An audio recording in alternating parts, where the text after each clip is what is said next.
Hey, Pat Rigsby here, and in today's episode, I want to tell you that no one's coming to save you. Let's get to it. Welcome to the Fitness Business School podcast, the show for fitness business owners who want to grow their income, increase their impact, and improve their lifestyle. Be sure to listen till the end of this episode because we have a brand new special offer exclusive for listeners. So stay tuned. In a recent episode, I talked about how a big percentage of the small business owners in France were earning the equivalent or less than the equivalent of minimum wage, according to an article that I'd read while we were over there.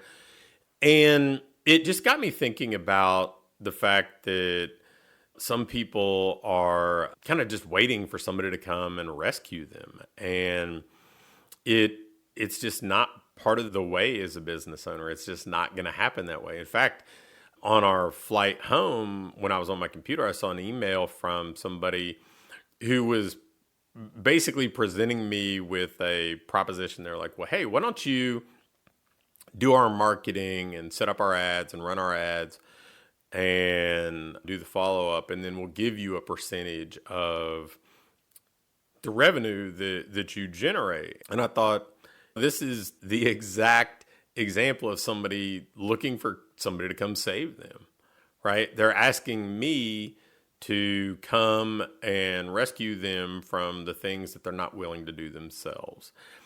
And it's if you're not marketing, if you're not training your staff, if you're not building relationships with clients and doing great work and you don't have good retention, it's your responsibility. And whether the outcome is good or bad, frankly, that should be pretty liberating. I think when I was just ready to kind of move away from working in a university setting was when this concept really hit me. We had just finished 5th at the World Series, and it was the best, not just the best baseball season our university had ever had. It was the best season for any men's sports program in the history of the university and stood as that for well over 20 years. And soon after, my budget got cut because they made the budgets for our program and then like the men's soccer program, which didn't win a conference game. They had to be even. And there were a couple other programs in that same threshold that had to have essentially all the same budget. And that was kind of an example where the university was kind of saving the ones who were struggling and punishing the ones who were maybe doing a little bit better. And I thought, man, that's just not the environment that I think I'm built to operate in. Some people are great with that. But as a business owner, nobody is coming to save us. And I thought that was wonderful. I thought that, it's a wonderful opportunity to kind of forge your own path and create your own professional destiny.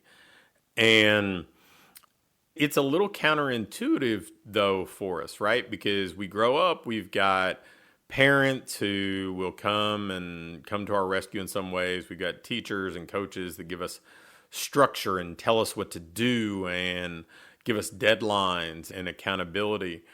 And once you go out on your own as business owner, it's a little bit like you're the pioneer. You're having to create the structure. You're having to assemble the resources, and you can't just wait around for somebody else to tell you what to do. You said, okay, I took the responsibility. Now you can work with me or somebody else in the coaching world, and they can give you direction and guidance, but it's your business. It's ultimately the responsibility falls back to you.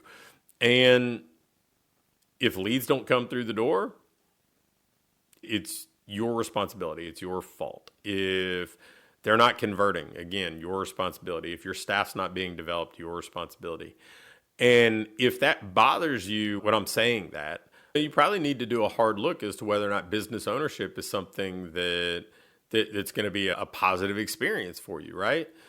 But if you find that liberating, you're like, hey, I want to bet on me. I want to be the one who the buck stops with, right? The one who I can solve the problems. If I'm not getting leads today, then I will go and find solutions, or I'll find people that have solutions and I will lean on them. Now, when I say no one's coming to save you, that doesn't mean that you don't get help from other people. It doesn't mean that you don't find coaching or outsource things or have employees or business partners or whatever else. I mean, I'm doing this podcast right now, and Paul that manages the video and audio stuff that goes on in our world, I wouldn't be doing it without him. But again, it's not ultimately whether or not the podcast gets done is on me.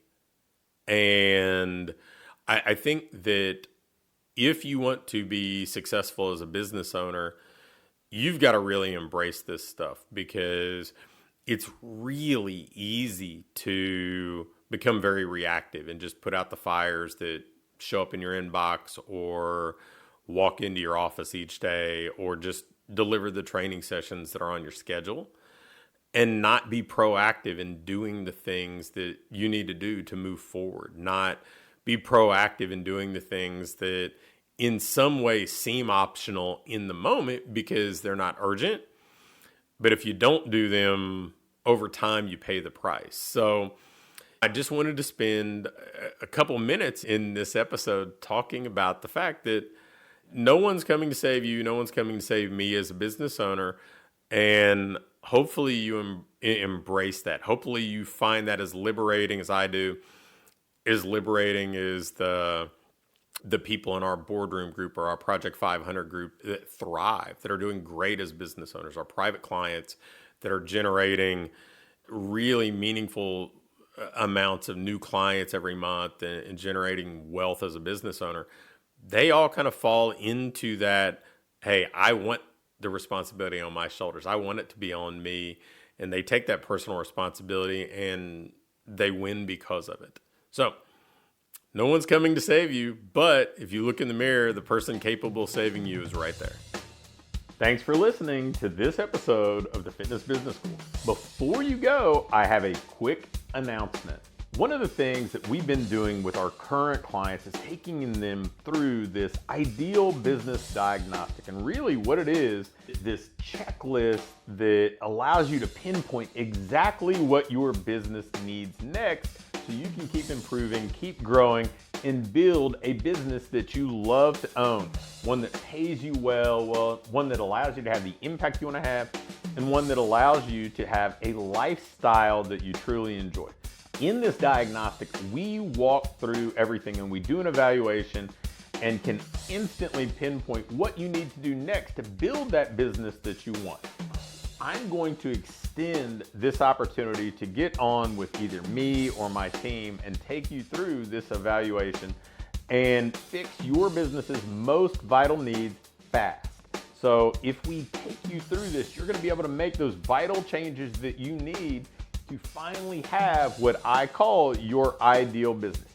If you'd be interested in going through this entirely free, risk-free diagnostic with us and learn what you already have in place, what you're doing well, and where your greatest opportunities for rapid improvement are, just shoot me an email with diagnostic in the subject line to pat@patrigsby.com. Again, an email to pat@patrigsby.com with diagnostic in the subject line will get you scheduled and take you through this evaluation to help you build the business you want.